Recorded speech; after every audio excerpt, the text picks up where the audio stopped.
Hello and welcome to my channel. In today's video, we are going to paint this beautiful painting. So without any delay, let's get started. I'll start off by taping the masking tape on the paper. Here I am using loose watercolor sheet and I'm taping it down using masking tape. If you are using a watercolor pad or a watercolor block, then you don't need to use masking tape. Although if you want to have a nice and crisp border, then you can go ahead and apply masking tape. It's up to you.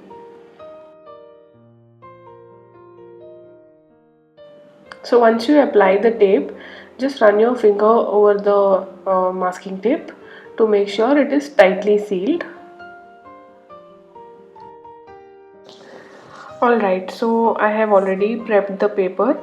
Now let me mark the composition of the painting. So here first I'll mark the distant mountains.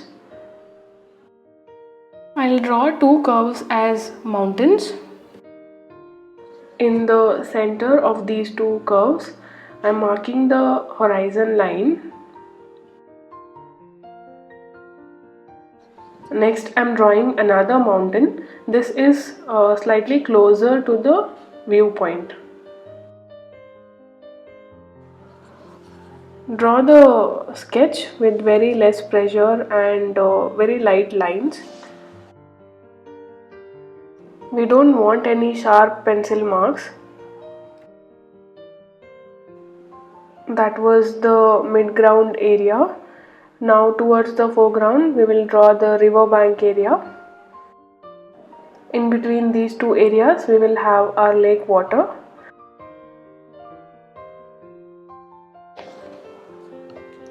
Alright, let's start with the painting. I'm going to wet the paper entirely for the base wash, which is going to be wet on wet technique. So I'm applying water using my thicker mop brush. Spread the water evenly. Make sure you're applying even coat of water.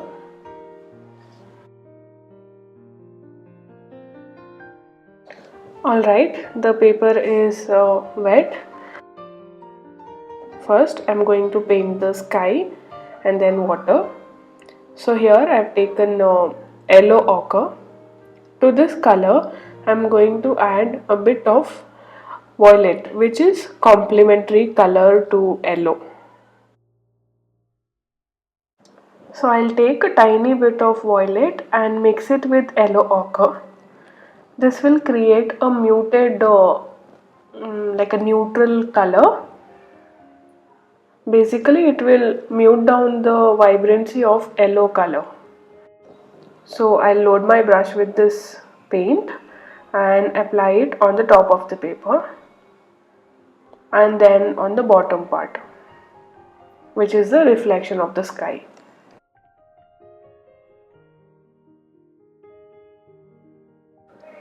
Wipe off all the paints that's on the masking tape and the edges of the paper. This might create backgrounds going forward, so please avoid that and remove all the extra paints. Now to avoid sudden transition from this neutral color to white, I'll just apply some tiny strokes in the middle area, creating a smoother transition.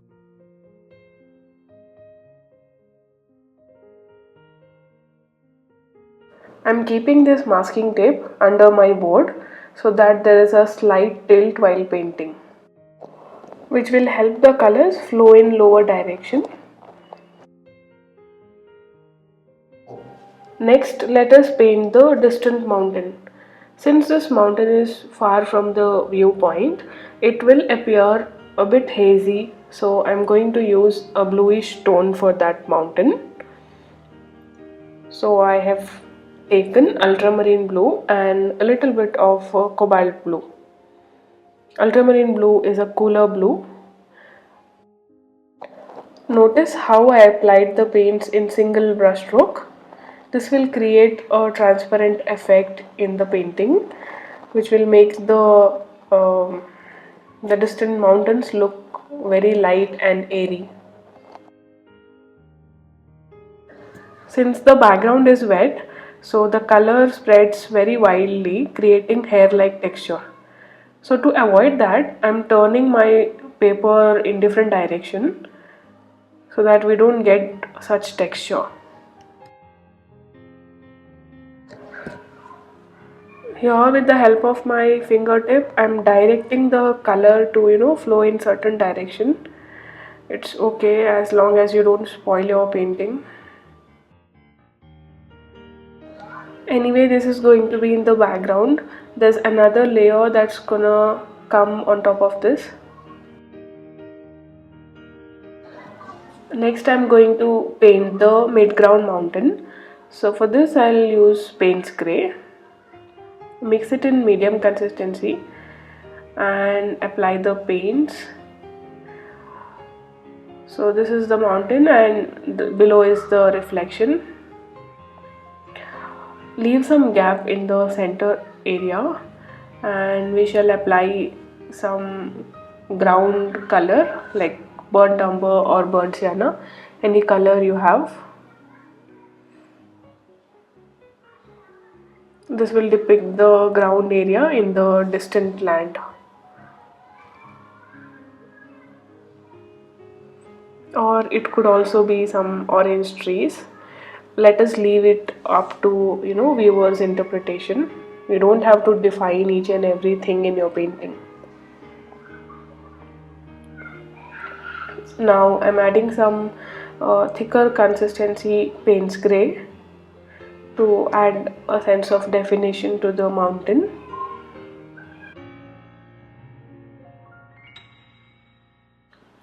Again, in this layer as well, we might get hair-like texture.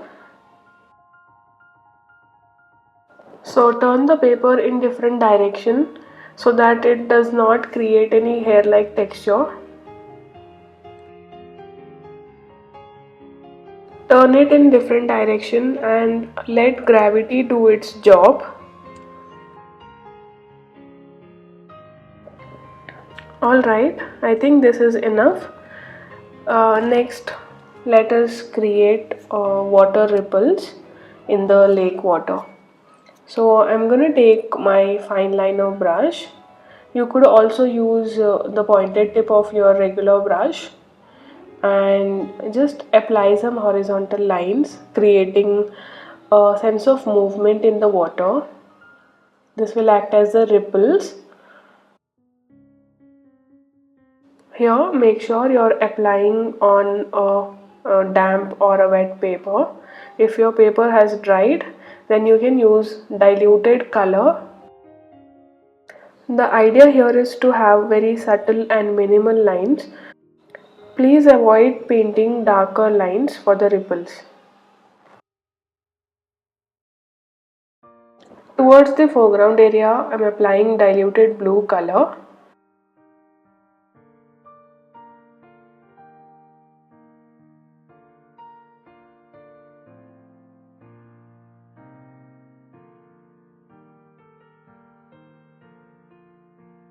Moving on, let us paint the foreground grassy area.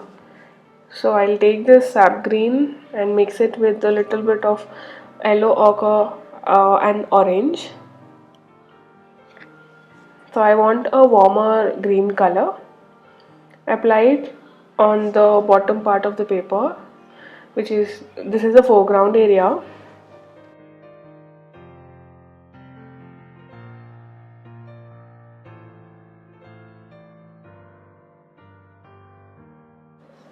Alright, now I'm going to dry this layer using a blow dryer.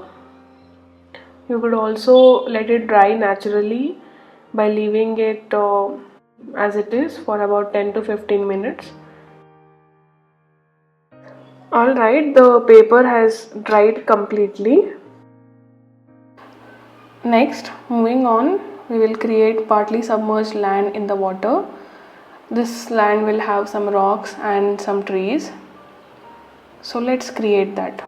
Now to create this rocky area, I'm gonna use an old card and some colors, darker colors mostly. I'll mostly go with burnt umber, violet, Payne's grey and cobalt blue. Take some colors in random order and paint some shapes to depict the rocks. At this point, don't worry about the shape. Next, apply clear water below this painted area to create the reflection going forward. Next, I'm going to take a card and with the help of this card, I'll create the rocky texture. Applying some pressure, you can swiftly move the paints.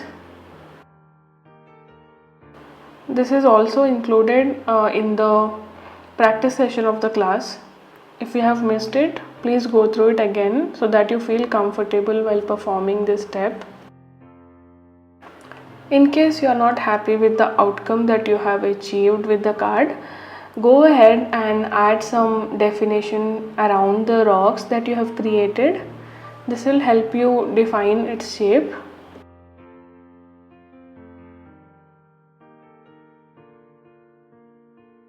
Now with the help of my regular brush, I'll add some tiny partly submerged rocks around this area.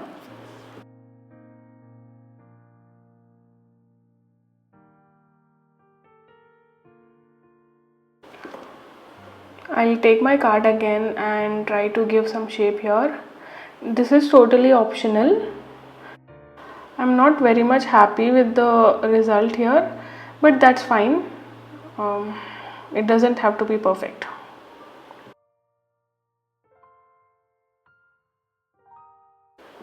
Moving on, let us add some trees here.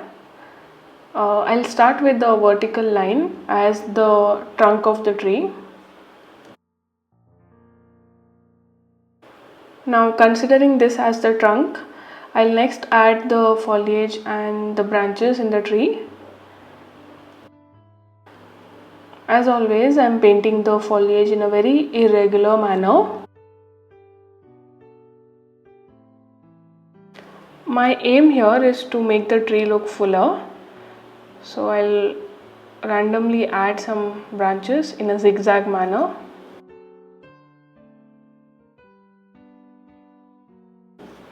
Now that we have our tree ready, let us also paint the reflection part.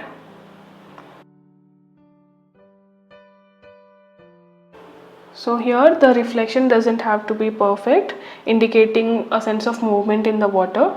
So you can randomly add some wobbly lines depicting the reflection.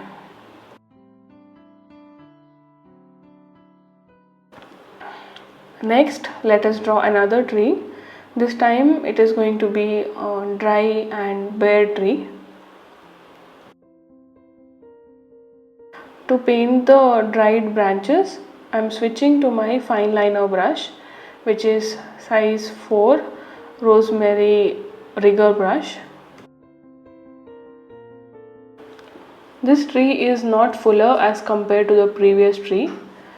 We will only have some branches and no foliage.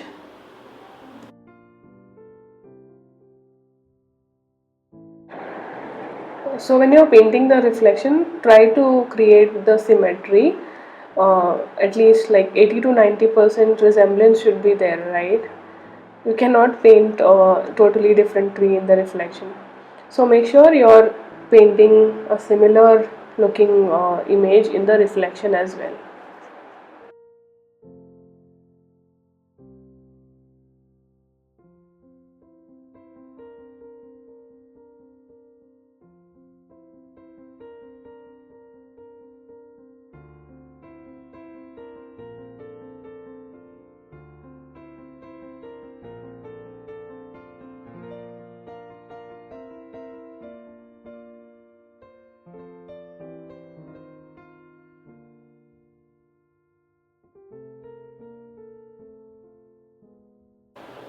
Applying some darker colors where the water touches the land.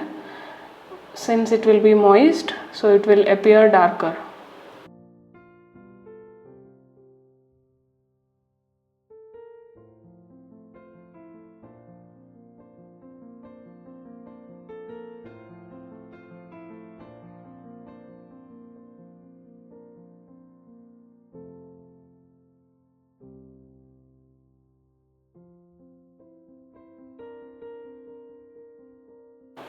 I'll add more trees around this area. This will create a sense of balance in the painting. So for this painting, I do not have an exact reference image as such. I'm simply going with my intuition to add these little elements here and there.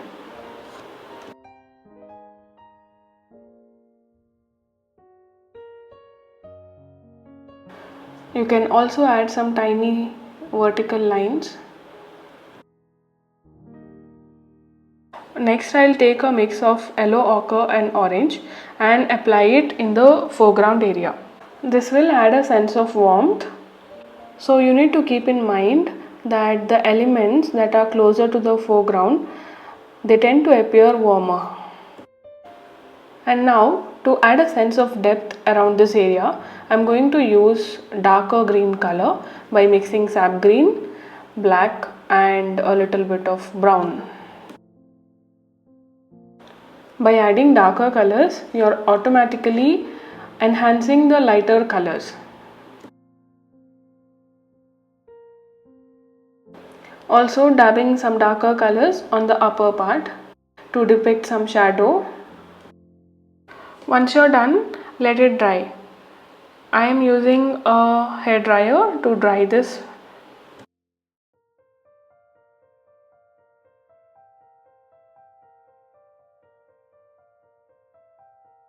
Alright, the paper looks dry.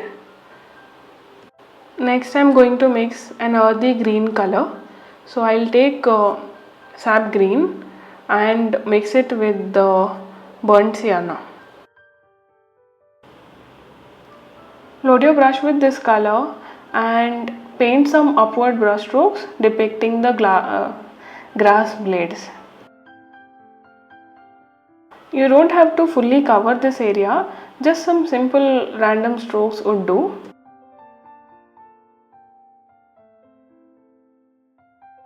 You don't have to follow exact same brush strokes. Just go ahead and apply some loose and free brush strokes. It's okay even if you make a mistake. Next I'm going to splatter some paints. So I'm going to cover the upper area with a rough paper and splatter the paints. This technique will help us achieve a fuller effect in the grass.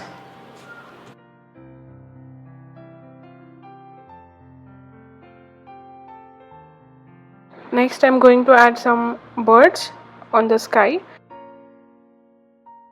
These are tiny little birds. You can add more or less, it's up to you, or you could totally skip it as well. I'm also adding the reflection in the lake water.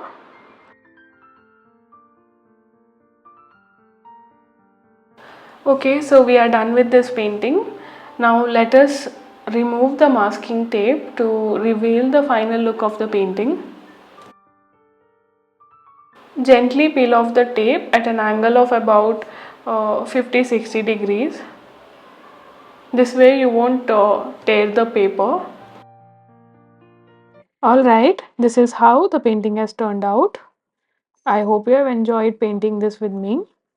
If you have found this video helpful, then please consider subscribing to my channel.